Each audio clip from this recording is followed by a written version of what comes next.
The plantation stretched wide beneath the southern sun, its fields a sea of cotton swaying in the wind. To an outsider, the place might have seemed orderly, prosperous, even beautiful. But to those who lived and labored there in chains, the fields were not seas of white but endless graves. Each stalk bore witness to broken backs, torn flesh, and spirits forced to bow beneath the weight of another man's pride. Among those enslaved was Josh, known to the children as Uncle Josh. He was no blood uncle to them, but kinship was not always bound by blood. It was bound by survival, by endurance, by the sharing of songs whispered in the dark. Josh was tall, his shoulders wide from years of work beneath the sun, his body marked by scars that crisscrossed his back like rivers carved into stone. His most striking mark, though, was the empty socket where his left eye had once been. The master himself had taken it, driving a fork into Josh's face during one of his drunken feasts. The wound had long since healed, but the scar remained, a permanent reminder of cruelty. To the enslaved, however, Josh's missing eye was not a symbol of defeat. It was a badge of endurance, a sign that even mutilation could not bend him. He carried a secret in the folds of his tattered shirt, a Bible, small and weather-worn, hidden from the eyes of those who would burn it if found. At night, by the faint glow of a dying fire, he read from it in hushed tones. Its words, though forbidden, lit flames of hope in weary hearts. For Josh, it was not merely a book. It was proof that the master's power was not the only power that ruled the earth. By day, the routine was relentless. The men rose before the sun, their hands blistered from the previous day's toil, and dragged themselves to the fields. The women tended to children, carried water, and bent low under the burden of baskets heavy with cotton. The overseer's whip cracked like thunder when steps faltered or backs straightened too long. Each lash was meant to remind them of their place, yet in the quiet moments, while backs bent low and sweat soaked the earth, Josh would hum old hymns. His deep voice, weathered but unbroken, drifted across the rows. The songs carried words of suffering, yes, but also of defiance. They reminded the enslaved that though their bodies were bound, their spirits could still rise. But night was when the true theater of cruelty unfolded. The master had a ritual, one that chilled even the most hardened souls. Supper in the great hall was not merely a meal, it was a performance. Guests from neighboring estates, men swollen with wealth and arrogance, gathered at the long table. Silver goblets gleamed in the light of chandeliers. Platters of roasted meats and buttered bread filled the room with aromas that mocked the hungry bellies of those who served them. Josh, along with other house servants, carried the trays. His movements were precise, practiced, and outwardly calm, though beneath the surface his pulse throbbed with fury. He had watched this performance countless times. He knew the order of it. The master's laughter always came first, booming, sharp, meant to command the room. Then came the stories, tales of dominance told with relish, each one darker than the last. The guests leaned forward eagerly, their jeweled hands gesturing as they recounted punishments inflicted upon men and women in chains. Some told of branding irons pressed into flesh, others of children starved to break their mothers' spirits. Every story ended in laughter that shook the chandeliers above. It was not enough to tell these tales. The master believed in demonstration. At his command, the doors of the hall opened, and the overseer would drag in a trembling figure from the quarters. Sometimes a boy accused of stealing scraps of bread. Sometimes a woman whose child had slowed her in the fields. The master relished making examples of them. Before his guests, he staged scenes of humiliation, sometimes of mutilation. The guests ate and drank while men screamed and women wept. They chewed roasted meat as whips tore into backs, gnawed on bread while children cried for their mothers. Josh had once been such a spectacle himself. Years ago, when the master sought to amuse his companions, he had thrust the fork into Josh's eye and declared it punishment for insolence. The room had roared with laughter. Josh had fallen, clutching his face, his blood staining the floorboards. Yet even then, through the haze of pain, he had refused to scream. That refusal had marked him in the eyes of both his people and his tormentors. To the master, it was defiance that deserved further cruelty. To the enslaved, it was courage that lit the path through darkness. Now, each night as Josh poured wine into goblets, he remembered that moment. He remembered the heat of his own blood and the laughter that followed. He remembered the vow he had made through clenched teeth, a vow that one day the tables would turn, but vengeance, like seeds in parched soil, took time to grow. For years Josh endured. He whispered scripture by firelight. He hummed hymns in the fields. He comforted the children, telling them stories of deliverance, of rivers that parted and chains that broke. The master thought him harmless, broken by age and loss. The truth was far darker. Inside Josh burned a storm, patient and silent, waiting for its hour. The enslaved felt it too. Though they said little, their eyes often met in silent understanding. Each spectacle at the supper table deepened their shared hatred. Each laugh of the guests hardened their resolve. They were forced to stand by as their people suffered, but in their stillness, in their silence, something gathered strength. That night, as Josh carried a platter of meat into the great hall, he looked upon the faces of the guests. Their mouths were full, their laughter booming, their eyes glittering with malice. The chandeliers swayed gently overhead, casting golden light across polished silver and velvet curtains.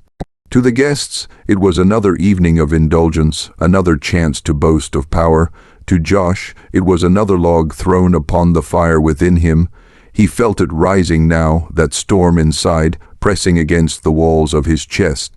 His eyes swept across the room, pausing at the master seated at the head of the table, his goblet raised in mock toast. Josh lowered his gaze, masking the fury that threatened to break free. Patience, he told himself. The hour had not yet come, but soon, very soon, the hall filled with the sound of clinking glasses, booming laughter, and the tearing of flesh from bone. Outside, the wind stirred in the trees, carrying with it a whisper that only Josh seemed to hear. A whisper that spoke not of chains, but of fire. Whispers before the storm, the days following the master's latest supper, dragged with a heaviness that seemed to press the very air. For the enslaved, time was a cycle of suffering repeated so often it blurred together. Fieldwork at dawn, labor under the lash, hunger gnawing at their bellies, and restless nights on straw pallets. Yet beneath that sameness, something had shifted. A spark had caught in the silence, fanned by the unyielding presence of Josh. He had said nothing outright, no reckless call to rebellion. Words could cost lives if spoken carelessly. But in the way, his one eye lingered on the master's table, in the hymns he hummed with sharper rhythm, in the faintest curve of his scarred mouth when children asked about freedom, the enslaved knew. A reckoning brewed in his chest, and whether by God's hand or his own, it would soon strike. Josh moved carefully in those days, more carefully than he ever had before. His position in the house gave him access others could only dream of. He was trusted, or rather overlooked, as one of the oldest and seemingly most subdued servants. He poured wine, carved meats, polished goblets, and carried platters. The master thought him useful, a piece of furniture that walked and spoke, but no longer dangerous. That blindness would prove his undoing. It began in the kitchen. The air there was thick with the sense of smoke and grease, the clatter of pots echoing against stone walls. Women stirred stews, basted meats, and kneaded dough under the watchful eye of the cook, herself beaten into obedience long ago. Josh did his tasks in silence, yet his gaze was sharp. He watched the herbs ground into powders, the spices sprinkled into sauces, the wines decanted into crystal. And then he noticed something more. At the back of a high shelf, behind jars of pepper and salt, there was a small pouch of powder, gray, bitter, smelling, one rarely touched. It was no seasoning. It was medicine of a cruel kind, used sparingly on livestock deemed too sick or too slow to waste resources on. A draught of it stilled the body, sometimes gently, sometimes not. The overseer called it mercy for beasts. Josh knew it for what it truly was, poison. His hand had brushed the pouch once when he was ordered to clean the shelves, and he had felt its weight. That night, lying on his pallet, he whispered scripture beneath his breath, "Vengeance is mine, saith the Lord." But in his heart he wondered if the Lord had placed this very thing into his reach. The next day, when ordered again to the kitchen, Josh's steps were measured. He waited until the cook's back was turned, until the overseer's voice drifted outside. Then, steady as if his life were not hanging on the moment, he slid the pouch into the fold of his ragged shirt and concealed it beside the hidden Bible. One hand touched both, the Book of Hope and the Powder of Death. The contrast did not escape him. That night, as the enslaved gathered in weary silence near the quarters, Josh began to weave his plan. He did not speak it aloud. Words were dangerous. Instead, he let his actions and his silences do the work. A nod to a trusted man, a hand pressed briefly to the shoulder of a woman who had lost her son to the lash, a glance toward the mansion's glowing windows. They understood, not every detail, not yet, but they understood enough. Whispers moved like wind among them. The elders lowered their eyes when overseers passed, but their lips trembled with secret prayers. The younger men clenched their fists at night, barely containing the rage that years of humiliation had hardened in their bones. Even the children sensed something different. They asked Josh why he hummed louder now, why his one eye seemed to burn brighter in the firelight. He only told them, "The Lord's river runs deep, and when it breaks its banks, nothing can hold it back." In the days that followed, the master announced another supper. Invitations were sent across neighboring estates. Word spread quickly. A night of feasting and cruelty was at hand. To the masters and their guests, it was a chance for revelry, for another evening of boasting and mockery. To the enslaved, it was the night the storm would break. Josh prepared in silence. By daylight, he obeyed as he always had, fetching, carrying, polishing. By night, he prayed, though his prayers were no longer for endurance. They were for justice. He asked for steady hands, for strength enough not to falter when the hour came. He knew that if he erred, if a single movement gave him away, death would not only claim him but many others. The weight of that truth pressed heavily upon him, yet he did not waver. The poison was not meant to kill swiftly. Josh learned that as he studied its bitter dust, mixing a pinch into water, watching it dissolve into nothingness. It was slow, creeping, cruel. It lingered in the veins, tightening the chest, choking the breath, keeping the mind sharp enough to feel every wave of suffering. It was, he realized, a mirror of slavery itself. A slow death stretched across years. What could be more fitting? The night of the supper came. The mansion glowed with firelight, its windows shining against the dusk. Guests arrived in fine carriages, their laughter carrying across the yard like the clatter of chains. Servants lined the steps, heads bowed, as boots struck the ground and cloaks swept past. The chandeliers blazed, silver was polished until it shone, and the long table sagged beneath platters of roasted meat and bread. Josh stood in the kitchen, steadying his breath. The pouch lay open before him, its bitter scent faint beneath the heavier aromas of spice and fat. One by one, as the wines were poured and sauces prepared, his scarred hands moved. A pinch into the decanter, stirred until invisible, a dusting into gravies, into stews, into the rich dishes destined for the master's table. Each movement was calm, deliberate. His face betrayed nothing, though his heart thundered in his chest. When it was done, he pressed the pouch flat and slipped it deep into the coals of the fire. The powder hissed, flared, and was gone, consumed as if it had never existed. Josh wiped his hands on his apron and lifted the first tray. The time had come. He stepped into the dining hall. The chandeliers swayed faintly. The table groaned beneath its weight, and the guests raised their goblets in mock toasts. They laughed, they boasted. They filled the air with arrogance. None saw the calm fire burning in the one-eyed man who served them. None suspected that the meal before them was not a feast of power, but the beginning of their ruin. The feast of poison, the mansion never looked grander than on nights of feasting. Candles blazed in gilded holders, chandeliers swung with the shimmer of crystal, and carpets muffled the boots of men who believed themselves gods in their own land. Silver cutlery gleamed beside plates piled high with meats roasted until their fat glistened. Goblets of red wine glowed like blood in the firelight. The masters laughed as they gathered, their wives and daughters draped in silk, their sons dressed in coats that cost more than an enslaved family earned in years of labor. They spoke loudly, their words sharpened with arrogance, boasting of crops, wealth, and the loyalty of those who worked their fields under the lash. Outside in the quarters, children lay sleepless on pallets, their ears ringing with that laughter. Inside, the air reeked of roasted flesh, sweet wine, and human pride. And moving silently through it all was Josh. His one good eye flickered with candlelight as he carried tray after tray, his scarred hands steady, his back straight. To the guests, he was nothing but another shadow in the corner, a servant without voice or worth. Yet every dish he laid down, every goblet he filled, was a step closer to judgment. He had mixed the poison carefully. Not in excess too much might have betrayed him at once. Just enough in each decanter, each sauce, each stew, so that it spread like a whisper through every plate and cup. It would not strike all at once, but build, creeping into the veins until it clamped tight. At first the supper unfolded as it always had, masters raised goblets in mocking toasts. They laughed as they recounted stories of whippings, of hunts where men were run down like animals, of women beaten until they crawled. The enslaved lined the walls, heads bowed, forced to endure the spectacle of their own suffering, turned into entertainment. But Josh stood apart. His posture was calm, his motions unhurried.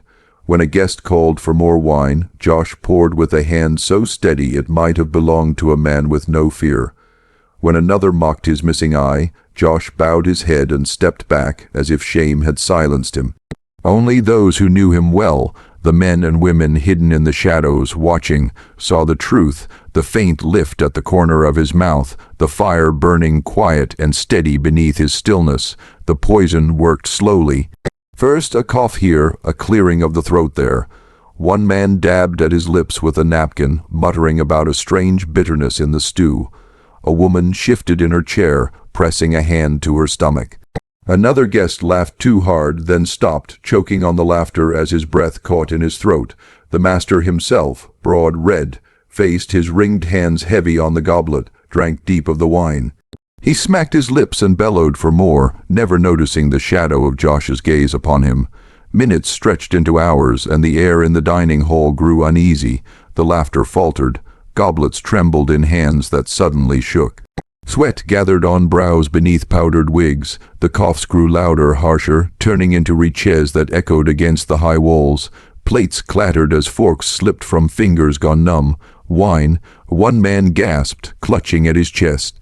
"Bring more wine." But the wine itself was death. He drank greedily, only to choke, crimson liquid spilling down his silk shirt as his face twisted in agony. The women fared no better. A young mistress staggered to her feet, her jeweled necklace clattering as she collapsed against the table. Her mother shrieked and reached for her, only to convulse herself, her nails clawing at the linen. The master cursed, rising to his feet with fury. "What is this madness?" he roared, his voice booming above the chaos. But his power was slipping. His face had turned gray, his lips blue. He clutched at the table for balance, his eyes darting wildly to the servants lining the walls, suspicion dawning too late. And still, Josh moved calmly through the storm. He collected plates, refilled goblets, bowed his head when called. He did not flinch when men fell from their chairs, writhing on the carpet, their silk garments stained with vomit and wine. He did not falter when women screamed, their voices high and raw before breaking into silence. His eye was steady, fixed on the master who swayed at the head of the table like a dying beast. The enslaved along the walls did not move at first.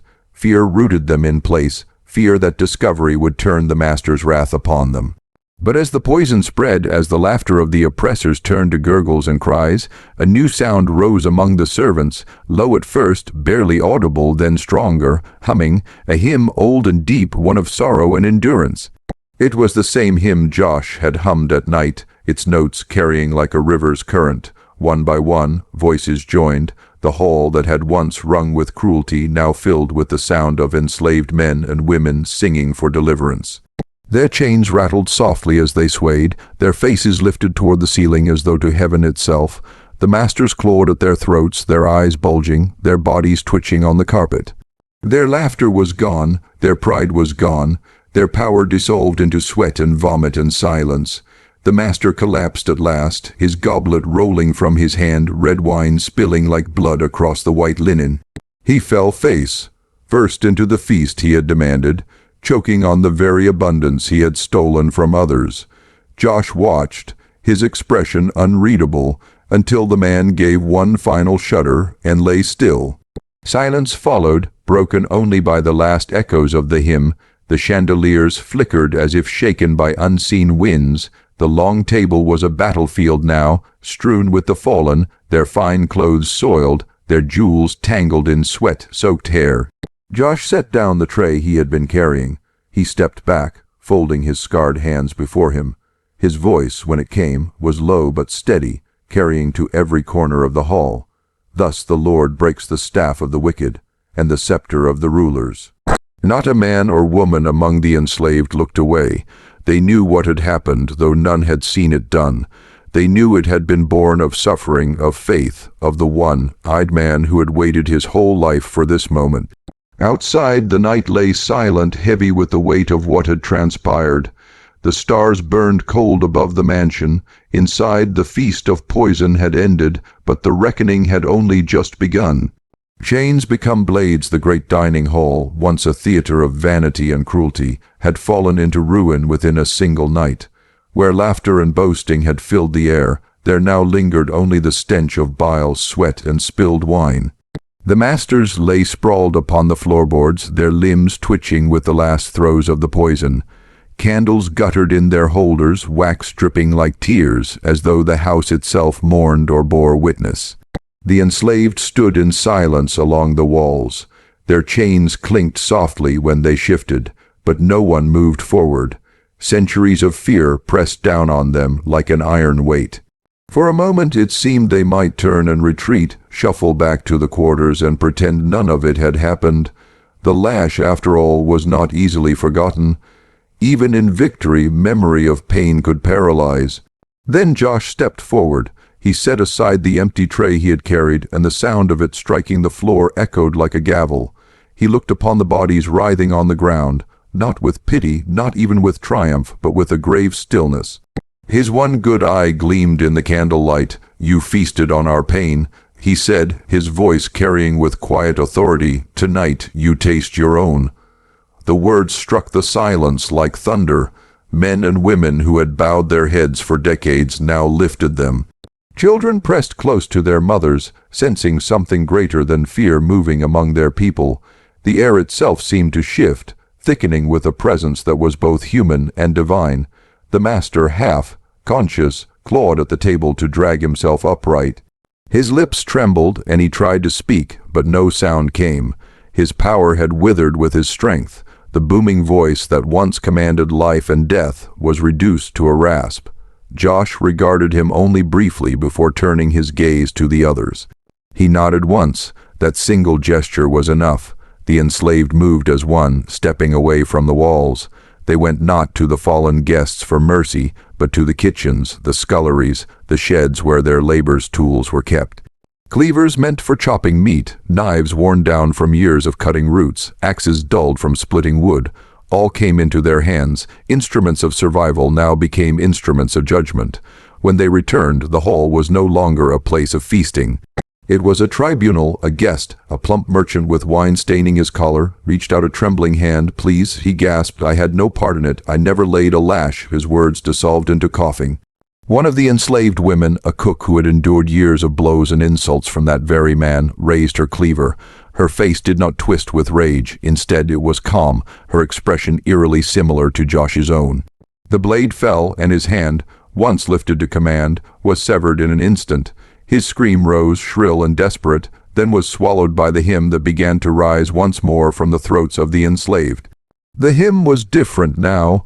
No longer a dirge of sorrow, it was sharp, almost fierce, carrying through the rafters like a storm wind. The slaves sang as they acted, each strike punctuated by a note, each cry of the oppressors drowned beneath the tide of their voices. The dining hall became a place of reckoning. Silk gowns and velvet coats tore and stained as the masters flailed, pleading for compassion they had never shown. One by one, their hands were cut, the very hands that had signed orders, wielded whips, and struck the defenseless. Blood slicked the polished floors, mingling with wine and gravy, until the feast looked like a battlefield. The master collapsed fully now, his strength broken. He lay staring upward at the chandelier, its crystals swinging gently as though in mockery of his fall. Josh stood over him silent before turning away.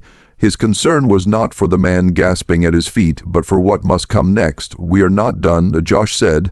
The enslaved paused in their work, their chests heaving, their eyes bright with fire. They looked to him, waiting. "Bring the torches," he commanded, and so they did. From the hearths, from the kitchens, from the very sconces that had illuminated their suffering, fire was gathered. Flames licked the edges of cloth and wood, hungry, restless. The enslaved moved with purpose, igniting curtains, tapestries, portraits. The eyes of long, dead ancestors stared down from the walls as fire consumed their likenesses. The house that had stood as a monument to power began to glow red at its heart. The guests screamed as smoke thickened, clawing at their throats more mercilessly than the poison. They tried to crawl toward the doors, but the enslaved blocked the way, their chains now nothing but iron echoes against the floor. No one would leave, not alive. Josh alone remained quiet in the center of the chaos. He raised a hand, and the singing grew louder, swelling as flames devoured velvet and oak. The hymn became a roar, a chorus that drowned the mansion's groaning timbers as they cracked and split. Outside, the night lit with an orange glow. Fields long accustomed to moonlight now flickered with firelight. Neighbors far off might have seen the blaze and whispered, "What devilry is this?" But none dared approach. Inside, the dining hall became a tomb. The chandeliers crashed down, glass shattering, iron bending. Beams groaned overhead as sparks rained like meteors. The masters cried out one last time, their voices lost in the conflagration. Through it all, Josh did not flinch. His one eye burned like a coal, fixed on something beyond the walls, beyond even the fire itself. When at last the roof caved in, when the mansion became an inferno swallowing every relic of cruelty, Josh stood unshaken, a shadow framed in flame. By dawn the house was ash. Where once had stood a monument of pride and terror, there lay only smoldering ruins. Yet among the ashes there were no bodies of the enslaved, not a bone, not a chain, not a single trace. They were gone. The ashes speak. When the first light of dawn broke across the horizon, the plantation lay silent. Smoke curled upward in thin black ribbons, drifting like funereal veils against the morning sky. Where once the great house had stood, proud and arrogant upon its hill, there was now only ruin, a skeleton of charred beams, a scatter of stone, and the hiss of embers slowly dying in the dew. The neighbors came reluctantly. From miles away in every direction, folk had seen the glow during the night. Some had risen from their beds, stepping out onto porches, staring at the sky, as though some unnatural dawn had come early. Few dared ride toward it in darkness. Stories had long clung to that place, stories of screams carried on the wind, of laughter echoing too loud for mere conviviality. So they waited, and in the waiting, fear had festered. By morning, groups of men approached on horseback, their faces drawn and wary. The smell reached them before the sight, a reek of burnt wood mingled with something fouler, something they would not name. Their animals balked at the scent, stamping and snorting, refusing to draw closer until whipped forward. The first rider dismounted at the edge of the grounds, staring in disbelief. "Lord above," he murmured. "It's gone, all of it." And so it was. The fine columns that had marked the entrance were nothing more than scorched stumps. The grand windows that had glimmered with candlelight now yawned as blackened holes. The gardens were trampled, the ornamental hedges nothing but smears of ash. Yet what struck them most was not what remained, but what did not. There were no bodies. The masters, their guests, the enslaved, none were to be found. They scoured the wreckage, turning over beams and rubble, searching for the telltale outline of limbs curled in final agony. They expected charred bone, at the very least, fragments of skull or rib. But there was nothing. Only cinders, dust, and stone. Impossible, one man muttered, crouching to sift through the ash with his gloved hand. The fire wasn't near hot enough to burn bodies to nothing. Another spat into the dirt, crossing himself with trembling fingers. "Devil's work," he said. "They found scraps, yes. A melted buckle, a fragment of chain fused into slag, a silver spoon warped by heat. But no human remains. The silence of the ruins seemed to mock their searching, as if the land itself refused to yield answers." Word spread swiftly. Within days, the sight drew not only neighbors but sheriffs, ministers, and opportunists. Some came with ledgers, seeking to tally losses. Others came with Bibles, eager to pronounce judgment. A few came with shovels, prying at the blackened earth in hopes of uncovering treasure hidden by the master in life. None left with certainty, for what they found unsettled them more than the fire itself. In the fields, tracks lingered in the dirts, scores of footprints leading away from the quarters. They were not the hurried scrawls of flight, but measured, deliberate steps, as though an entire procession had moved in unison under the cover of night. The tracks led toward the woods, then vanished among the trees. No camp was discovered, no scattered belongings, no torn garments left behind. It was as though the earth itself had swallowed them whole. Rumors sprouted like weeds. Some whispered the enslaved had risen in rebellion, slaughtered their masters, and vanished into the swamps to found a hidden settlement. Others swore they had seen figures moving by torchlight deeper in the forest, phantoms in chains who sang hymns that turned to wails when the wind shifted. Ministers declared it a judgment from God that the house had been consumed for the sins it harbored. Superstitious tongues claimed Josh, the one-eyed man, had made a pact with darker powers, calling down a fire no earthly water could quench. Among the neighbors, none dared take possession of the land. The plantation lay fallow, its fields untended, its fences rotting. Those who passed by at dusk spoke of hearing faint strains of song drifting across the ruined grounds, low, mournful hymns that chilled the blood. A few claimed to have glimpsed shapes in the mist, tall shadows with chains that rattled though they moved freely, eyes burning like coals in the dark. The sheriff attempted to write an official report. His words, preserved in a ledger now yellowed with age, remained sparse. September the 17th, 18, upon investigation of the plantation grounds, I found the main house reduced to ash and rubble. No living persons were recovered, no remains of the dead, cause of fire unknown, surrounding community unsettled, matter closed. But the matter was not closed, not for those who lay awake at night, staring into the blackness beyond their fields, wondering if they would hear the chains. Children were warned not to wander near the ruins. Travelers gave the place a wide berth. The name of the plantation, once spoken with pride at gatherings, became a curse whispered only in caution, and through it all, one figure lingered in every retelling: Josh. Some said he had led the enslaved into the forest, where they built a kingdom unseen by white eyes. Others swore he had perished in the fire, but returned as a specter, one eye glowing in the dark, guiding his people still.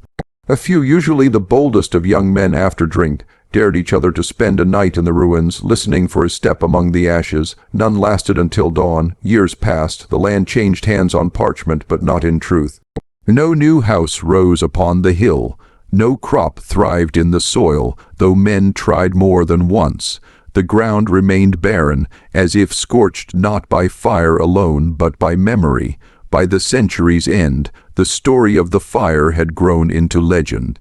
Preachers used it as a parable of pride brought low.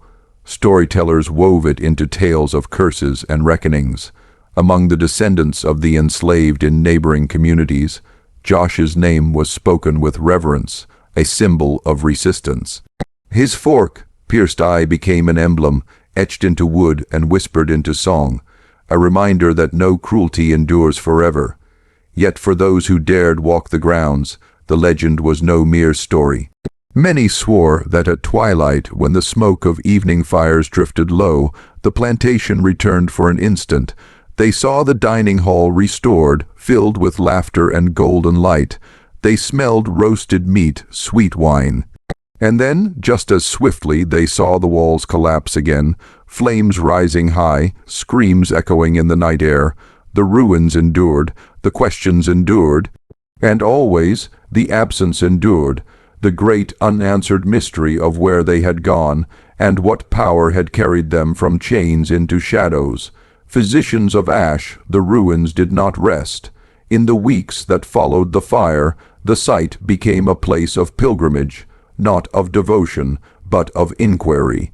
Word had spread across counties, drawing not only neighbors and planters but physicians, ministers, and self-styled men of learning, each eager to impose meaning on what defied understanding. They arrived with ledgers, calipers, and notebooks bound in calfskin. Some brought sketch artists to record the grounds, others came with tongs and small glass files, collecting fragments of ash as though they might contain the secret of what had occurred. Among them was Dr. Silas Weatherby, a physician of obstetrics whose reputation extended into medical journals of the time. His hands, long accustomed to instruments of precision, forceps, bone saws, scalpels, now sifted carefully through the blackened earth. He took notes in a sharp hand. The combustion appears uneven, certain beams preserved despite intense flame, notably absent any remains of human skeleton. Such total effacement is uncharacteristic of domestic fire.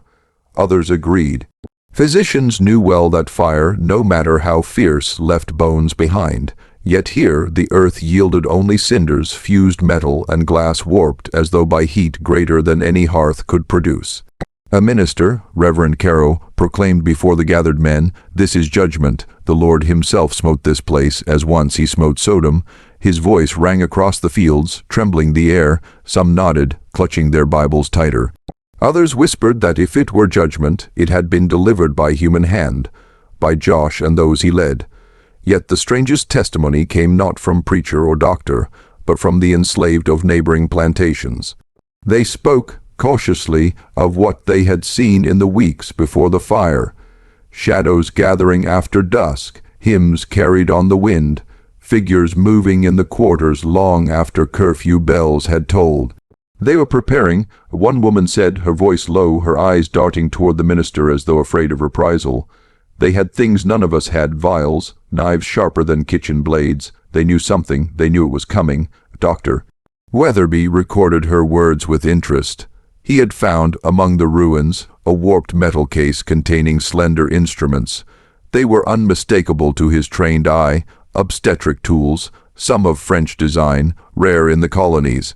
There were calipers for measuring infant skulls, small saws meant for emergency deliveries, and even a crude ether mask. Why such tools here? He mused. What need had these men of such apparatus? The question lingered in every mind. Scholars of heredity, still new in their discipline, saw darker implications. They whispered that the family who ruled the plantation had long practiced strange experiments upon the enslaved, measuring their heads, recording births and deaths, pairing couples as one pairs livestock, seeking to control bloodlines. Parish registers hinted at it, columns of births annotated not only with names but with cryptic remarks in Latin, de generatus robustus idem sanguis. The implication was grotesque, that the master's household had treated human life as stock to be bred, altered, and studied. No wonder, then, that their end was unlike any other. As the weeks stretched, rumors darkened. Villagers swore that infants born nearby in the months after the fire bore strange marks, a milky film across one eye, scars shaped like links of chain upon the wrists, an extra tooth sharp as a canine in the mouth of a newborn. Mothers wept, fearing a contagion of blood, as if the vanished had left some hereditary taint behind. Doctors dismissed such tales as coincidence, yet some recorded them in private notes. Dr. Weatherby wrote in one such margin, "If heredity be the vessel of transmission, then perhaps the fire did not erase but transformed. Might these traits be signs of inheritance unbound?" Ministers spoke of curses. Physicians spoke of degeneracy, but among the enslaved communities another interpretation took root. They said the vanished had not died at all. Instead, they had passed through the fire as through a veil, their bodies remade, their chains dissolved into air. The marks upon children were not curses but reminders, that the struggle endured, that Josh's eye still watched through bloodlines yet unborn. Investigators pressed further. They pried open cellars beneath the ruins, where they found shelves of glass jars blackened by smoke. Within a few remained liquids unconsumed, cloudy tinctures, powders half melted by heat. One contained a residue that caused violent retching in the men who inhaled it. Another, a paste of bitter scent, burned the tongue of a reckless youth who dared to taste it. "These are no household simples," muttered one apothecary. "They were compounding." Compounding what? Poisons, perhaps, medicines, perhaps, or something between the two. Yet the journals found among the rubble gave the clearest and most terrifying evidence. Though most were scorched, a few could still be read. Their pages recorded meticulous observations, measurements of infant skulls, notes on the curvature of spines, sketches of forceps applied to small craniums. Margins bore strange comments, half medical, half theological. "The chain is not of iron but of blood. Inheritance is a fire that cannot be quenched." To read them was to glimpse minds convinced they could command heredity itself, as though blood were clay to be molded by will. No wonder, then, that fire consumed them. The ruins became a site of quiet pilgrimage for years afterward. Physicians seeking strange knowledge, ministers seeking signs, the curious seeking dread. All found something, though rarely what they expected. Some took relics away, a nail warped by fire, a shard of glass, a fragment of chain.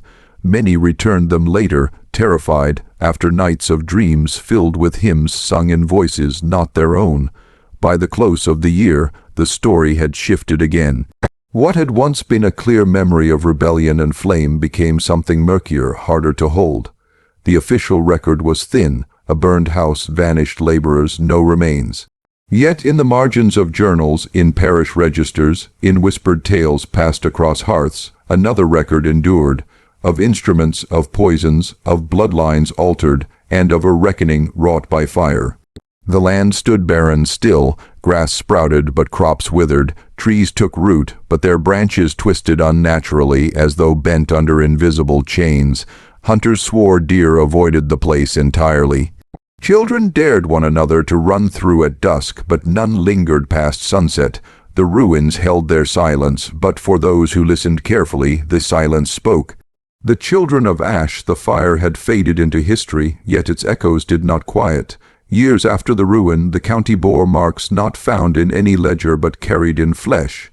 Infants born along the river's bend, far from the ruins, bore peculiar signs. One was delivered with a cloudy film upon its left eye, a mirror of Josh's blind stare. Another was born with wrists bearing faint scar, like grooves, though no chain had ever touched them. Midwives muttered in secret, but their whispers spread. Children of the ash, they called them. Physicians who studied these anomalies wrote cautiously, if at all. In letters exchanged between learned men of Philadelphia and Charleston, one finds discreet notes, curious cases of hereditary stigma. No parent afflicted, yet infant marked, suggestive of atavistic reversion, or perhaps moral contagion made flesh. Others were bolder in private margins, not disease but inheritance, not accident but design. Families whispered of worse. Some children, when learning to speak, slipped into tongues their parents did not know. A mother swore her toddler, not yet 3, hummed hymns in cadences of the quarters long since silenced. Another boy was found at night walking barefoot toward the ruin, though no one had ever spoken its story within his hearing. When asked where he went, he simply answered, home. The ministers called these things delusions, the devil's mimicry, but when pressed, even the boldest faltered, for too many saw with their own eyes. The sightings began soon after. A hunter, returning through the marsh at dusk, swore he saw a figure standing amid the reeds, tall, gaunt, with one eye reflecting like an ember. It did not move when hailed. When he raised his lantern, the figure was gone, yet the reeds swayed as if something vast had passed through them. At a harvest dance, a girl collapsed, screaming that a man with a face half burned stood watching from the far edge of the clearing. By the time the others turned, there was nothing, save a smell of smoke none could account for. Reports such as these multiplied. Some were published in local broadsheets but quietly suppressed, the issues withdrawn. Others lived only as testimonies scratched into diaries, or as sworn statements to justices who recorded them reluctantly, fearing ridicule. But not all traces were ephemeral. In 1823, a surveyor working to chart boundaries near the ruin described finding a series of shallow graves, unmarked but lined with stones blackened as though by old flame. Within one, he uncovered a fragment of jawbone, human, yet with teeth sharper and more crowded than any he had seen. His report to the county was filed away, marked unsubstantiated. Yet the bone itself vanished from his satchel before he reached town. Stranger still were the tales of song. Travelers reported, on windless nights, hearing hymns carried across the fields, though the land lay long abandoned. They swore the voices were many, layered, as if a congregation unseen marched somewhere beyond the dark. Some called it an echo of memory. Others whispered it was a procession that had never ceased. The enslaved of neighboring plantations carried the story with particular weight. For them, Josh had become not a ghost but an ancestor, one whose eyes still glowed in judgment. They said the fire had not destroyed him but carried him forward, scattering his essence into bloodlines both black and white. "He walk in us," one elder said, "every cry, every scar, every song that come back. Him keep in watch." This belief unnerved planters more than any ghost tale. To them, the notion of a rebel's survival within the veins of children born after his death was intolerable.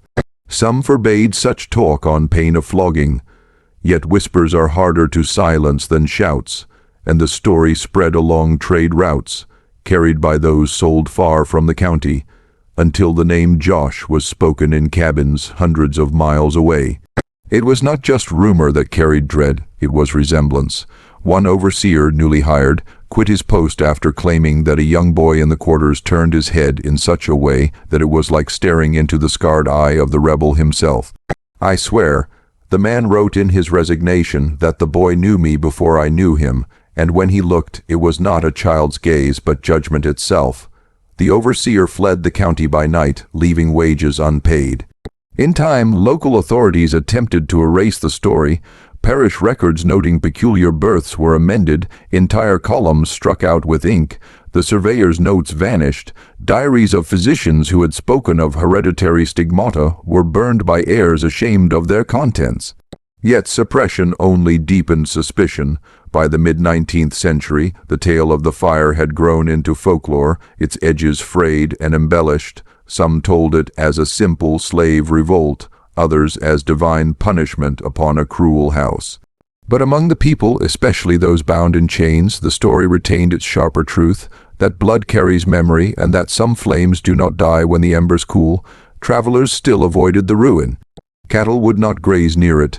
Children born with the ash marks were hidden, hushed, or sent away, as if their very presence threatened to summon something back. And always there were the sightings.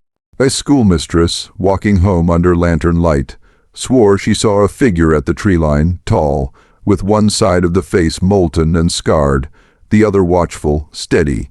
She fainted where she stood, and when villagers found her, her hands were scorched as though she had reached into flame. The local paper printed no notice of her collapse, but in her private journal, which surfaced generations later, her last entry read, the eye still burns, he is not gone. The shadow in the archives by the 1850s, the ruin no longer smoldered, but its memory had not cooled. The land itself was avoided, a scar upon the county. Yet whispers seeped outward, carried by trade, by escapees traveling north, and by ministers who sought to stamp out unholy belief. The tale of Josh was no longer confined to neighbors and midwives. It entered pamphlets, sermons, and even the ears of government men who collected stories not for folklore but for control. The military interest in 1856, a lieutenant stationed at Fort Monroe wrote in his diary, "We hear rumor of a Negro uprising, 50 years buried, yet said to breathe still in the blood of their progeny. The name Josh recurs. Officers laugh at it, yet I perceive in the colored troops a strange devotion when it is whispered. They carry a fire not unlike zealotry." 2 months later, his diary ends with a final, unfinished line, singing in the dark again. "A not be only men, the sound, the entry breaks there, the ink trailing off." The lieutenant was later reported drowned in the James River, though his body was never recovered.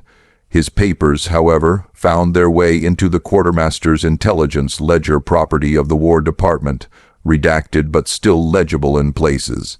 The Civil War years. When the war broke, Union soldiers marching through Virginia passed near the ruin. Some bivouacked within sight of it, too weary to heed the warnings of locals. More than one regiment recorded unaccountable losses near those grounds. A private from Ohio testified that sentries posted by the ruin never returned. Only their rifles, warped and blackened, were found at dawn. General notes from the campaign dismissed these accounts as colored superstition infecting the ranks. But in the margins of a field surgeon's journal lies a more troubling record. Body recovered near site of old plantation, flesh seared though no fire present, eyes gone, sockets burned clean, local men whisper, "Josh, take him." Meanwhile, among the enslaved fleeing toward Union lines, the name Josh became a banner. Refugees whispered it as though it were a psalm, a promise that judgment was not only possible but inevitable. Ministers in contraband camps tried to root it out, fearing insurrectionary spirit. Yet even in prayer meetings, the hymns bent toward the old cadence, low, fierce, unyielding. Union officers noted the strange morale of these freedmen. Some swore they fought not for the Union nor for Lincoln, but for the fire that still walked. Suppression and study after the war, efforts to reconcile memory with power led to silence. Newspapers that had once thrilled readers with tales of slave insurrections now omitted the ruin entirely. Local histories brushed over the fire as if it were accidental, yet within closed rooms study continued. The American Philosophical Society received, in 1867, a parcel containing bones said to be from the ruin. An accompanying note, unsigned, claimed they were recovered from shallow grave, anomalous in form. A report catalogued the specimens: elongated femurs, dense cranial sutures, teeth serrated along the edges. The society declined to publish. The bones vanished into private storage, never to resurface. The following year, Dr. Horace Willoughby, a Boston physician fascinated with hereditary theory, gave a lecture hinting at a Virginian case where revolt, flame, and blood combined to produce a lineage marked beyond denial. His words stirred outrage. Days later, his practice burned in the night. Officially, it was called accident, though his widow testified she heard voices singing in the street just before the fire began. Folklore in the freedmen communities. Among freed communities, the tale sharpened rather than dulled. Elders spoke of Josh as an ever-watchful spirit, but also as a seed planted in flesh. Children were warned to respect the hymn, for if they mocked it, the fire, I-man, would come. In the Mississippi Delta, a woman told the WPA interviewer in the 1930s, "My mama say her grandmama seen him. He come in dream, one eye closed, one eye burning. He tell her, don't you forget, blood don't forget. And next day she wake with marks on her wrists like chains. They stayed till she die." The interviewer marked it Negro superstition, yet even in that dismissal, the story endured. Government files. The strangest evidence comes not from tales but from files marked confidential. Bureau of Ethnology, 1879. These documents, fragments preserved by accident in misfiled boxes, reference Subject J and hereditary fire syndrome. They describe incidents of anomalous births in counties far removed from the original site, children with one eye clouded, others with tongues that spoke words no parent could understand. Reports note these children often hummed hymns consistent with West African spirituals not in practice in the regions of birth. One notation, underlined in red, reads, "Strong correlation between uprising folklore and genetic anomaly. Recommend further study but suppress public dissemination." Another bears only a single word, stamped in black, redacted. The wider echo: by the dawn of the 20th century, the ruin had collapsed into earth. Vines strangled what little remained, and cattle avoided the ground. Yet railmen claimed they heard voices when passing at night. Convicts on chain gangs whispered that figures watched them from the trees, their eyes glinting like coals. A preacher, writing in 1902, declared that Satan had left his mark there, that an unholy seed planted by revolt and blasphemy. had tainted generations, but others, less bold in print, murmured that it was no devil but justice, justice that walked unseen, carried in marrow and memory, never ceasing. And always at the heart of these stories was the same figure, tall, gaunt, one eye clouded, one eye burning. Josh! By the century's turn, officials thought the story safely buried. But folklore has a way of surviving in the mouths of the poor, in the lullabies of mothers, in the graffiti carved onto cell walls. What the records redacted, the songs remembered, and the songs never ceased. The return of the fire, the ruin was long gone. By the 1920s, only depressions in the earth remained, covered with briars and pine. Locals avoided the place, and developers shunned it. Yet silence has its own magnetism. In 1924, a graduate student from Columbia University named Edgar H. Lathrop traveled south to collect Negro folklore for his dissertation. He kept meticulous journals, later preserved in fragments in the university archive. In his hand, the ruin reappears. Lathrop's journal, April 17, 1924, arrived in redacted county. Locals refused to guide me. They spit when I mentioned the ruin. One farmer said, "You want to see the fire? Aye, man, go on then. Don't expect me to fetch you back." Lathrop pressed forward alone. In his notes, he described the ground as pitted, black earth with a strange metallic sheen. At the center, he claimed to find remnants of foundation stone, scorched though no fire had touched them in a century. Among the roots, he unearthed something else, a fork, rusted but intact, its prongs twisted, one lodged deep in a clod of soil as though driven there by force. He packed it into his satchel. The Columbia incident, when Lathrop returned to New York, he presented the fork to his advisor. Within weeks, strange events followed. Students reported the smell of smoke in the library stacks where Lathrop worked. A janitor swore he saw a man with one eye burning in the stairwell, though no stranger had entered the building. Then came the night of October 3, 1925. Fire consumed the anthropology wing of the university. Records attribute the cause to faulty wiring, yet witnesses recall something different, the sound of chains rattling and voices singing low beneath the crackle of flames. Lathrop's thesis was never completed. His name vanished from faculty records. Only scattered references survive, often crossed out with ink or blotted into illegibility. Suppressed folios in 1948, an anonymous box arrived at the Library of Congress, marked only property of the Bureau, return if found. Inside were charred pages labeled Case J, referencing both the uprising and later anomalies.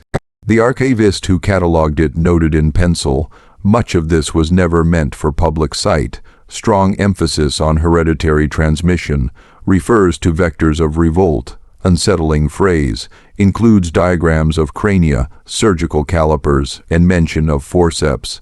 Half the folios were sealed. Some remain sealed today. Rediscovery in the 60s. Civil rights workers moving through Virginia in the 1960s reported the hymn still alive. In a rural church meeting, a preacher halted when the congregation began to hum in low unison. It was not one of our hymns, he told an interviewer later.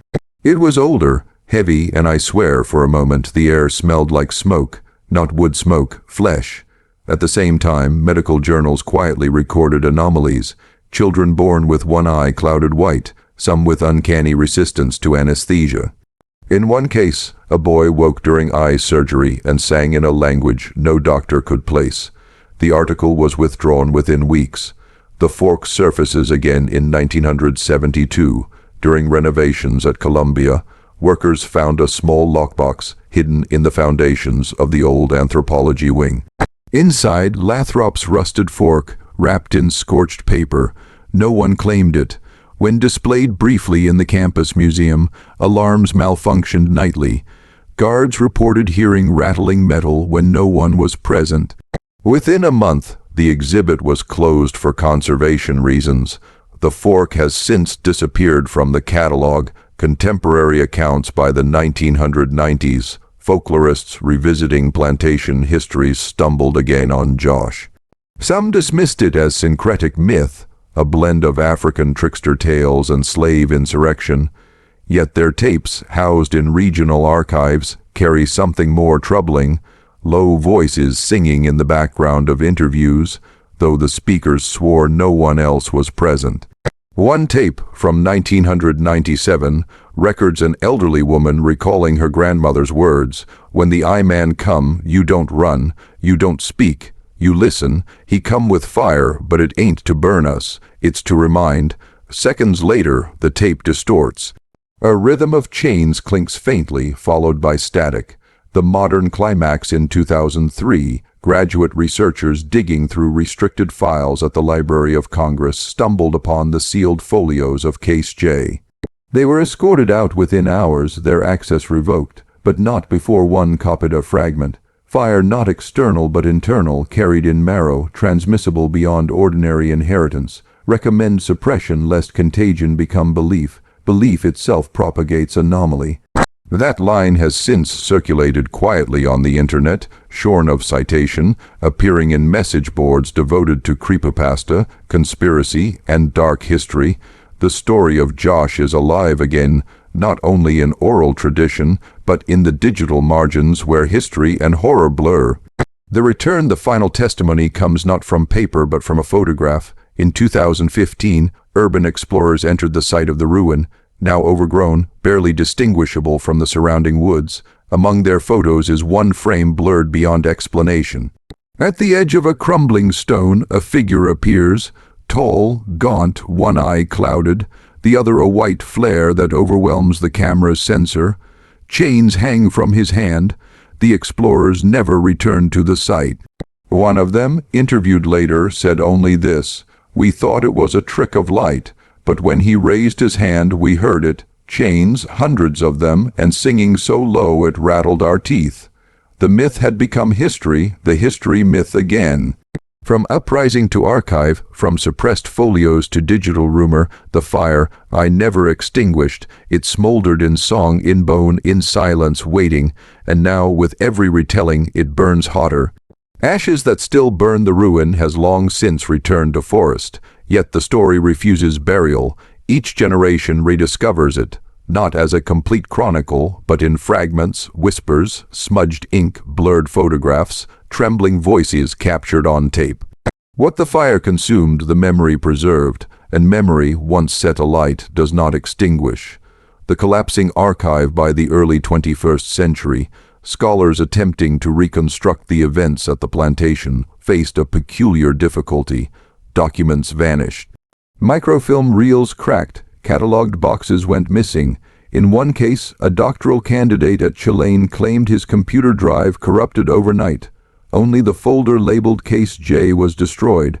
When pressed, he admitted he had copied a restricted memorandum referring to hereditary fire. He refused to speak of it further, later abandoning his research altogether.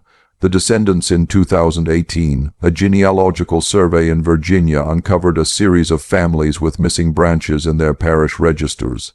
Pages cut neatly away, entire lines expunged. Yet oral tradition persisted. In one household, an elderly woman kept a Bible wrapped in cloth, hidden beneath her bed. Within its pages, next to verses from Exodus, a handwritten note remained: "We do not run from fire, we carry it." The script was tight, angular, and beneath it, a single name: Josh. The medical ledger that same year, a hospital in Richmond, reported a cluster of anomalies. Patients arriving for routine surgeries displayed abnormal resistance to anesthetics. One woman awoke mid-procedure, murmuring in a low cadence mistaken at first for pain. A nurse, shaken, transcribed the words phonetically: "Chain break, chain sing, fire walk." The note was placed in the medical record. Weeks later, the file disappeared from the system. Silence in the forest, the plantation grounds today are marked only by state-issued plaques, platitudes about regional conflict and social transition. Nowhere do they mention fire or hymns. Yet locals still refuse to linger there after dark. One hunter, interviewed in 2020, swore he saw figures moving through the trees. Dozens of them, their chains gleaming faintly in moonlight. He abandoned his rifle and fled.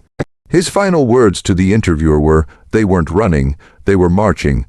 The fork's last appearance in 2021, an anonymous photo circulated briefly on the dark web. It depicted the fork once catalogued in Columbia's museum, now resting on a velvet cloth. Its prongs gleamed as though newly polished, despite their age. A single note accompanied it: "We keep it safe, but safety is an illusion." The photo vanished within hours. Attempts to trace its origin failed. The final hymn, "What Then Remains," the uprising, the poison, the fire, these belong to history, yet they return in the present. The archive collapses, the medical anomalies persist, the hymn resurfaces. It is not survival in flesh, but in marrow, in sound, in silence. The enslaved did not vanish. They crossed a threshold few of us comprehend. Their bodies burned, but their voices carried forward, into chain clinks, into hymns, into storms. The following appears stamped on a redacted folio marked Bureau of Ethnology, Case J, Box 47. Conclude report with warning. Subject persists. Fire is not past but present. Transmission occurs through record, through remembrance. To recount is to rekindle. Proceed with caution. And so, dear listener, the tale ends where it began, in silence broken by hymns. But silence is deceptive. It is not absence. It is listening. Perhaps you will walk the ruins one day against better counsel. Perhaps you will hear the chains before you see them, and if you do not run, listen, for the fire that consumed a house, a family, a system, did not consume itself. It waits, it smolders in words, in ash, in bloodlines, in you, now that you have heard it.